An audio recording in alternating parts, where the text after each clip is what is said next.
زمانے طالب علمی میں شادی کر سکتے ہیں اگر مالی لحاظ سے ٹھیک ہوں. آپ خود سوچو, اگر آپ مالی لحاظ سے ٹھیک ہو, آپ کو رشتہ بھی مل رہا ہے, طالب علمی کے دور میں اگر آپ شادی نہیں کرو گے, بعد میں لوگوں کو شادی کی ترغیب کیسے دو گے؟ آپ شریعت کیسے بتاؤ گے؟ جب آپ شریعت بتاؤ گے کہ نبی نے فرمایا یا معشر الشباب من استطاع منکم الباءۃ, حدیث میں آتا ہے کہ جو نکاح کی طاقت رکھتا ہے وہ نکاح کر لے.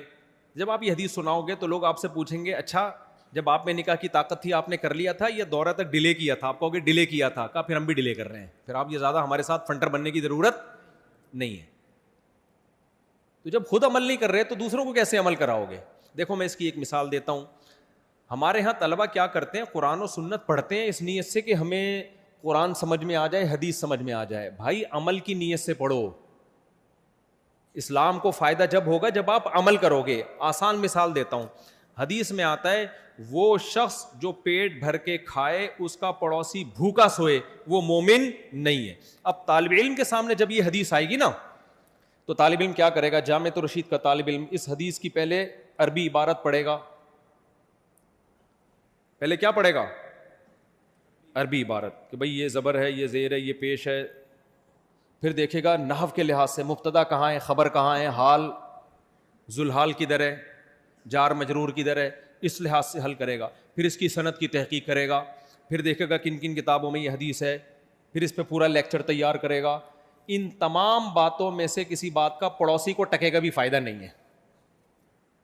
نہیں آئی میرا خیال ہے بات؟ حدیث کا مطلب ہے کہ جو پیٹ بھر کے کھائے پڑوسی بھوکا سوئے وہ مومن نہیں ہے. اب طالب علم کیا کرتا ہے جامعۃ الرشید کا, وہ تمام چیزوں پہ تحقیق, پھر وہ یہ بھی دیکھے گا کہ یہاں جو حدیث میں آتا ہے وہ مومن نہیں ہے, اس سے کیا کامل درجے کا مومن نہیں ہے یا کافر ہو جائے گا, یہ بھی تحقیق کرے گا. نہیں بھئی یہ تو کفر دون کفر ہے, اس کا مطلب ہے کہ کفر کے قریب پہنچ جائے گا, نکاح نہیں ٹوٹتا اس کا, اتنا بڑا کافر نہیں ہو جاتا وہ. ساری تحقیقات پورا لیکچر تیار کرے گا. ان تمام باتوں میں کسی بات کا پڑوسی کو ٹکے گا فائدہ نہیں ہے. پڑوسی حدیث کا جو منشا ہے نا, حدیث کا جو مقصد ہے وہ یہ نہیں ہے کہ آپ کو یہ پتا ہو حال ذوالحال جار مجرور صفت موصوف سند کیسی ہے. حدیث کا مقصد ہے پڑوسی بھوکے نہ سوئیں. تو ایک پینڈو دیہاتی آدمی جب یہ حدیث سنے گا جس کو نہ سند کا پتا, نہ یہ پتا کہ حدیث کے راوی کون ہے, نہ یہ پتا کہ یہاں کافر ہونا مراد ہے یا کامل درجے کا, وہ جا کے کیا کرے گا, اچھا یار پڑوسی کو روٹی کھلا دے گا. تو حدیث کا مقصد جو ہے وہ حاصل کر دے گا وہ جاہل آدمی. کیا خیال ہے؟ تو اسی طرح یاد رکھو جب ہمارے طلبہ کے سامنے یہ حدیث آتی ہے نا کہ اے نوجوان ہو تم میں جو نکاح کی طاقت رکھتا ہے نکاح کر لے, اس کا مقصد کیا ہے؟ اس طالب علم کو بھی زنا سے بچانا, اس جوان کو. لڑکیوں کی بر وقت شادی ہو جائے سوسائٹی میں, تاکہ نوجوان لڑکے جب جلدی نکاح کریں گے تو لڑکیوں کی بھی شادی جلدی ہوگی, باپوں کو بیٹیوں کو گھر بٹھانا نہیں پڑے گا, وہ بھی برائی کی طرف نہیں جائیں گی, مینٹلی ہیلتھ بھی اچھی ہوگی, نسل بھی بڑھے گی, خاندان آباد ہوگا. جب گروتھ ریشو بڑھے گا مسلمان قوم پاورفل ہوگی, جوانوں کا ریشو بڑھ جائے گا, بوڑھوں کا ریشو کم ہو جائے گا. تو ہر لحاظ سے امت اسٹیبل ہوگی, کمانے والے زیادہ اور کھانے والے کم. آپ نے کیا کیا, ایک عامی آدمی کو جب ہم یہ حدیث سناتے ہیں, وہ غریب آدمی رکشا چلاتا ہوگا, وہ اپنے بیٹے کی شادی کر دیتا ہے کہ کوئی بات نہیں, اس کو وہ فائدے حاصل ہو جاتے ہیں, ان کی بچیاں بھی نبڑ جاتی ہیں ان کے خاندانوں کی.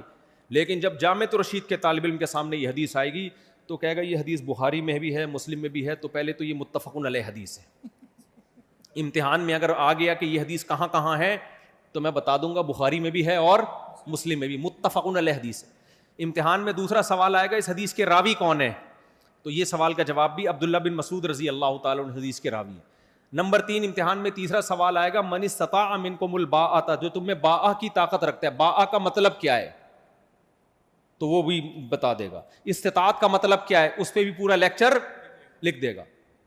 شباب کسے کہتے ہیں بھئی, معاشر الشباب حدیث میں آتا ہے اے نوجوانوں, نوجوانی کی عمر کب سے کب تک شروع ہوتی ہے, تو ابن حجر رحمۃ اللہ علیہ کی فتح الباری دیکھے گا پورے شباب پہ پورا لیکچر تیار کر لے گا. کم بخت کرے گا وہی بڈھا ہو کے شادی, جس سے اس کے خاندان کی لڑکیاں کا بیڑا غرق. اب جتنے طلباء جو دیر سے شادی کر رہے ہیں ان کے خاندانوں کی لڑکیاں بھی دیر سے شادی پر مجبور ہو رہی ہیں کہ نہیں ہو رہی. پھر ان لڑکیوں کے باپوں کی بوجھ بڑھ رہا ہے کہ نہیں بڑھ رہا, وہ بھی پریشان ہے ہماری بیٹیوں کے لیے رشتے نہیں ہیں. بھائی رشتے کہاں سے آئیں گے, آپ اپنے بیٹوں کو شادی نہیں کرنے دیتے کہ یہ پہلے پڑھائی مکمل کریں, تو جو آپ کی بیٹیوں سے شادی کرتے ان کے باپ بھی ان کو شادی نہیں کرنے دے رہے کہ وہ پڑھائی مکمل کریں. تو بیڑا کس کا غرق ہو رہا ہے؟ لڑکیوں کا بیڑا غرق ہو رہا ہے, اور آپ کا بھی ہو رہا ہے جو برائیاں پھیل رہی ہیں.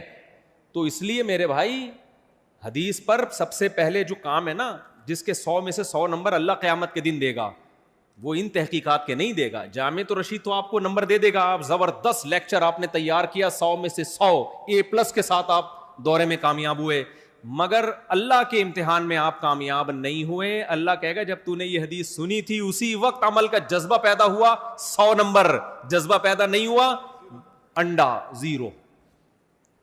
جیسے پڑوسیوں کے حقوق سن کے پوری تحقیق کر لی, حقوق نہیں دیے, تو اللہ کے امتحان میں کیا ہو 0. زمانے طالب علمی میں شادی کر سکتے ہیں اگر مالی لحاظ سے ٹھیک ہو. آپ خود سوچو, اگر آپ مالی لحاظ سے ٹھیک ہو, آپ کو رشتہ بھی مل رہا ہے, طالب علمی کے دور میں اگر آپ شادی نہیں کرو گے, بعد میں لوگوں کو شادی کی ترغیب کیسے دو گے؟ آپ شریعت کیسے بتاؤ گے؟ جب آپ شریعت بتاؤ گے کہ نبی نے فرمایا یا معشر الشباب من استطاع منکم الباءۃ, حدیث میں آتا ہے کہ جو نکاح کی طاقت رکھتا ہے وہ نکاح کر لے.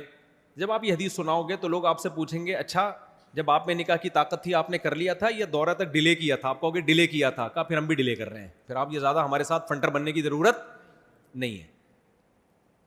تو جب خود عمل نہیں کر رہے تو دوسروں کو کیسے عمل کراؤ گے؟ دیکھو میں اس کی ایک مثال دیتا ہوں.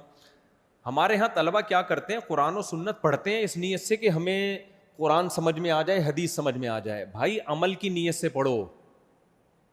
اسلام کو فائدہ جب ہوگا جب آپ عمل کرو گے. آسان مثال دیتا ہوں, حدیث میں آتا ہے وہ شخص جو پیٹ بھر کے کھائے اس کا پڑوسی بھوکا سوئے وہ مومن نہیں ہے. اب طالب علم کے سامنے جب یہ حدیث آئے گی نا تو طالب علم کیا کرے گا؟ جامعۃ الرشید کا طالب علم اس حدیث کی پہلے عربی عبارت پڑھے گا. پہلے کیا پڑھے گا؟ عربی عبارت کہ بھئی یہ زبر ہے, یہ زیر ہے, یہ پیش ہے.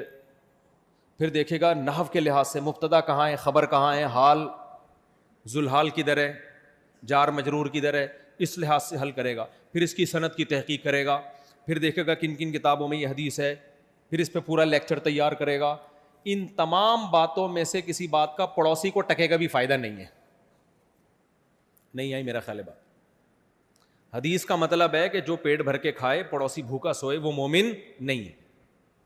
اب طالب علم کیا کرتا ہے جامعۃ الرشید کا, وہ تمام چیزوں پہ تحقیق, پھر وہ یہ بھی دیکھے گا کہ یہاں جو حدیث میں آتا ہے وہ مومن نہیں ہے, اس سے کیا کامل درجے کا مومن نہیں ہے یا کافر ہو جائے گا, یہ بھی تحقیق کرے گا. نہیں بھئی یہ تو کفر دون کفر ہے, اس کا مطلب ہے کہ کفر کے قریب پہنچ جائے گا, نکاح نہیں ٹوٹتا اس کا, اتنا بڑا کافر نہیں ہو جاتا وہ. ساری تحقیقات پورا لیکچر تیار کرے گا.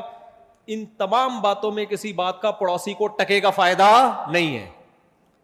پڑوسی حدیث کا جو منشا ہے نا, حدیث کا جو مقصد ہے وہ یہ نہیں ہے کہ